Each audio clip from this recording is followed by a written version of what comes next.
নমস্কার, কলিস কিচেনে সবাইকে স্বাগত জানাচ্ছি। আজ কাঁঠাল দিয়ে কাঁঠালের পকোড়া বানাচ্ছি। এর জন্য এখানে ছোটো একটা কাঁঠাল অর্ধেকটা পরিমাণে কেটে সামান্য হলুদ দিয়ে সিদ্ধ করে নিয়েছি। আর সিদ্ধ করে এখান থেকে বিচির অংশটা আমি রেখে দিচ্ছি। বিচির অংশটা রেখে কাঁঠালের যে মাংস অংশটা আছে সেই অংশটা নিচ্ছি পকোড়ার জন্য। বিচিগুলো একটু শক্ত, বিচিগুলা দিয়ে আমি অন্য একটা কাঁঠালের রেসিপি বানিয়ে নেব। এর জন্য নরম অংশটা নিচ্ছি, এটা দিয়ে পকোড়া খেতে ভালো লাগবে। এখন কাঁঠালের সিজন, অনেক কাঁচা কাঁঠাল পাওয়া যায়। এই সিজনে কাঁঠাল দিয়ে এইভাবে একটা কাঁঠালের পকোড়া বানিয়ে নিচ্ছি স্ন্যাক্স হিসাবে। খুব ভালো লাগে খেতে এই পকোড়াটা। এই যে কাঁঠালের মাংস অংশটা আছে এইভাবে বেছে বেছে নিচ্ছি আমি। খুব সুন্দর সিদ্ধ হয়েছে। এর মধ্যে বড় সাইজে কেটে রাখা একটা পেঁয়াজ দিয়ে দিচ্ছি। পেঁয়াজটা একটু বেশি দিচ্ছি, পকোড়ার মধ্যে পেঁয়াজ একটু বেশি হলে খেতে ভালো লাগে। কুচিয়ে রাখা কাঁচা লঙ্কা দিয়ে দিচ্ছি।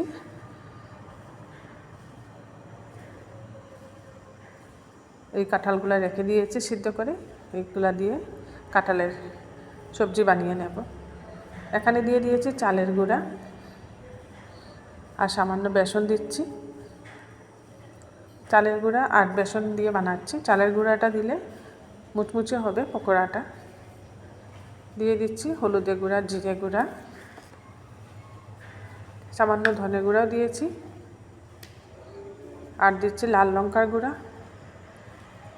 কাঁঠালের পকোড়া একটু ঝাল ঝাল হলে ভালো লাগে, তাই কাঁচা লঙ্কা কুচিও দিয়েছি, সাথে লাল লঙ্কার গুঁড়াও দিয়ে দিলাম। আর দিচ্ছি আমি সামান্য গরম মশলা, পরিমাণ মতো লবণটা দিয়ে দিচ্ছি। এখানে আমি গরম মশলা দিয়েছি, আপনারা গরম মশলা বা মিট মশলা দিতে পারেন। মিট মশলা দিলেও ভালো লাগে গন্ধটা। এবার খুব ভালোভাবে মেখে নিতে হবে। মাখার মধ্যে কিন্তু আমি একটুকু জল দেব না, জল না দিয়ে একদম শুকনো শুকনো করে মাখবো। এতে করে পকোড়াটা খুব মুচমুচে হবে।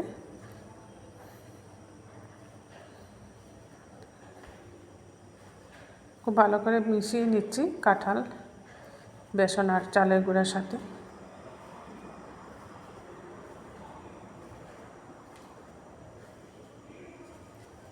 কাঁচা কাঁঠাল দিয়ে এইভাবে নানা রকম রেসিপি বানাতে বেশ ভালো লাগে। আর কচি কাঁঠাল হলে এই সমস্ত রেসিপি খুব সুন্দরভাবে বানানো যায়। মাখা হয়ে গেছে। এবার এই মিশ্রণের মধ্যে দিয়ে দেব গরম তেল।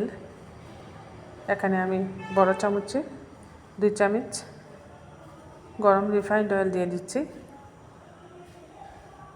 এতে করে ভাজার পরেও পকোড়া যখন ঠান্ডা হবে তখনও মুচমুচে থাকবে, পকোড়াগুলো নরম হয়ে যাবে না।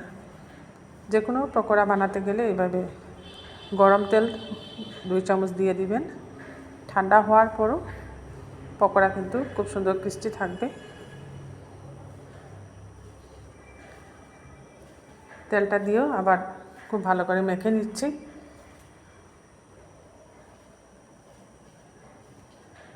গ্যাসে একটা কড়াই বসিয়ে এখানে দিয়ে দিয়েছি রিফাইন্ড অয়েল।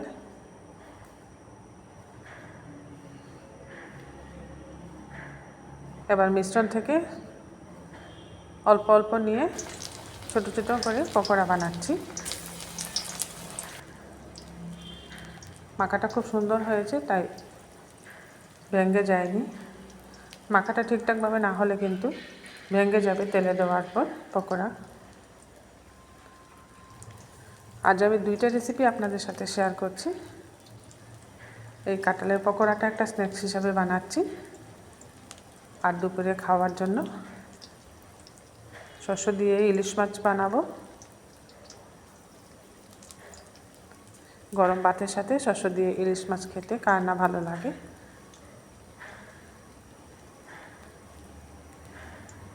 এইভাবে সব মিশ্রণটা আমি ছোটো ছোটো পকোড়া বানিয়ে একবারই ভেজে নেব।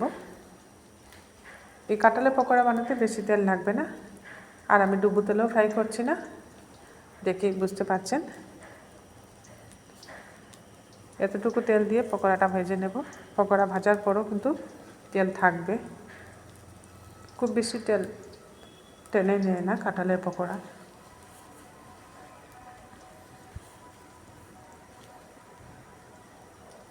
পুরোটা মিশ্রণ থেকে এইভাবে এতগুলা পকোড়া আমি বানিয়ে নিলাম। এবার এগুলাকে উল্টে পাল্টে দিচ্ছি।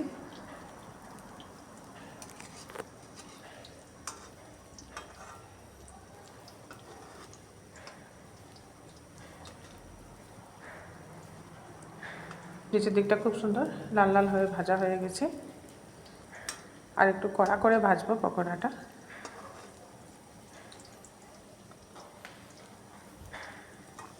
সবগুলোকেই উল্টে পাল্টে দিচ্ছি।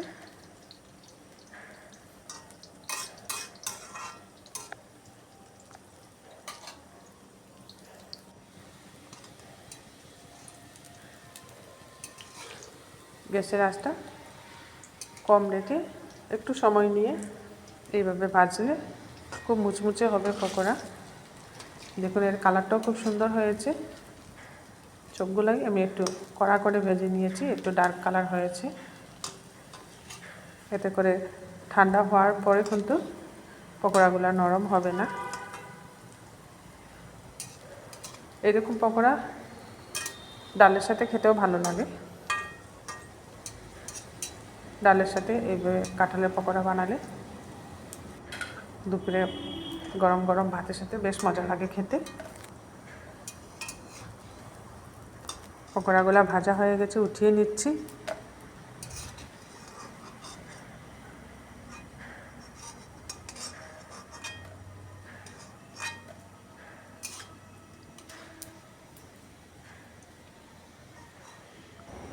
পকোড়াগুলো দেখতেও খুব সুন্দর হয়েছে। দেখুন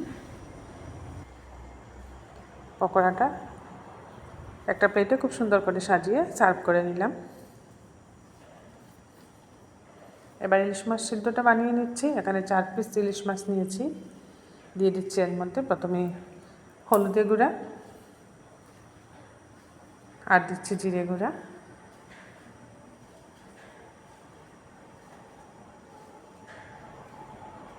আর দিচ্ছি লাল লঙ্কার গুঁড়া, দিচ্ছি এখানে সামান্য,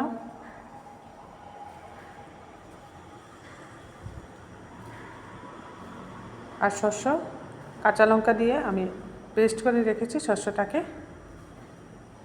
শস্যর পেস্ট এর মধ্যে দিয়ে দিচ্ছি। কাঁচা লঙ্কা আর শস্য একসাথে বেটে পেস্ট করে রেখেছি।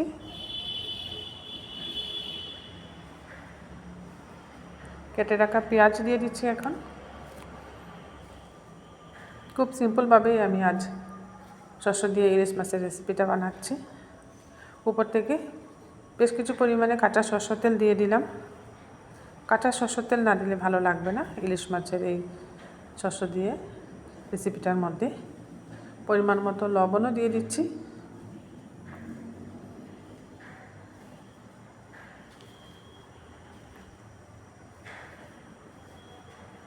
এবার গ্যাসে একটা কড়াই বসিয়ে এর মধ্যে দিয়ে দিচ্ছি সামান্য সরষের তেল। ফোড়নে দিচ্ছি সামান্য মেথি। মেথিগুলা ফোড়নের মধ্যে ভাজা ভাজা হয়ে যাওয়ার পর উঠিয়ে নেব।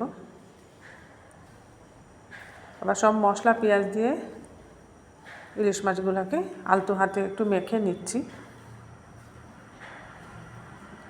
এইভাবে আলতো হাতে ইলিশ মাছগুলো একটু মেখে মশলাগুলো লাগিয়ে নিচ্ছি মাছের গায়ে। এইভাবে একবার ইলিশ মাছ বানিয়ে দেখবেন, খুব ভালো লাগে খেতে। এইভাবে বানালে ইলিশ মাছের গন্ধটা খুব সুন্দর থাকে। ওই তেল থেকে মেথিগুলো উঠিয়ে নিয়েছি এখন। এবার এক এক করে ইলিশ মাছের পিসগুলো দিয়ে দিচ্ছি। এই রেসিপিটা আমি যখনই বানাই ইলিশ মাছ কিন্তু আমি ভেজে বানাই না, না ভেজে বানাই কাঁচা অবস্থায় মাছটা বানালে খুব ভালো লাগে। এর টেস্টটা আর গন্ধটা খুব সুন্দর থাকে। এবার সব মশলা উপর থেকে দিয়ে দিলাম।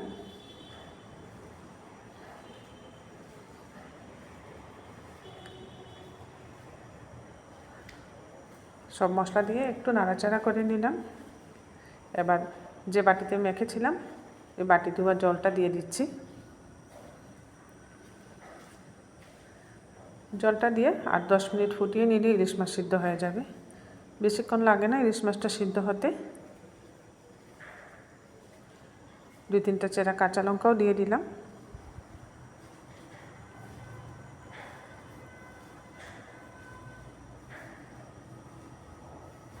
এই দেখুন খুব সুন্দরভাবে ফুটে উঠছে। আমি কিন্তু ঢাকা দিয়ে রেখেছিলাম, ঢাকাটা সরিয়ে আমি আপনাদেরকে দেখিয়ে দিচ্ছি। নামানোর আগে উপর থেকে কাঁচা সরষের তেল দিয়ে দিলাম। এতটুকু গ্রেভি থাকবে যেহেতু ভাতের সাথে খাবো। এবার ভাতের সাথে আমি সার্ভ করে নিচ্ছি ইলিশ মাছ। আমার এই 2টা রেসিপি যারা ফেসবুক থেকে দেখছেন ফেসবুক পেজটা ফলো করে নেবেন, আর যারা ইউটিউব থেকে দেখছেন কলিজ কিচেনটা সাবস্ক্রাইব করে নেবেন। আর ছিল দুপুরের মেনুতে ইলিশ মাছ, আর বানিয়েছি ডাল, কারকুল ভাজা। আমার এই রেসিপিগুলো আপনাদের ভালো লাগলে একটা লাইক করে নেবেন, অবশ্যই সবার সাথে শেয়ার করবেন।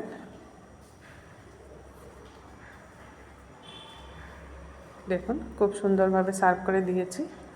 শস্য দিয়ে ইলিশ মাছ, ডাল আর কারকুল ভাজা দিয়ে আজ দুপুরের খাবারটা বেশ ভালোই হয়েছিল।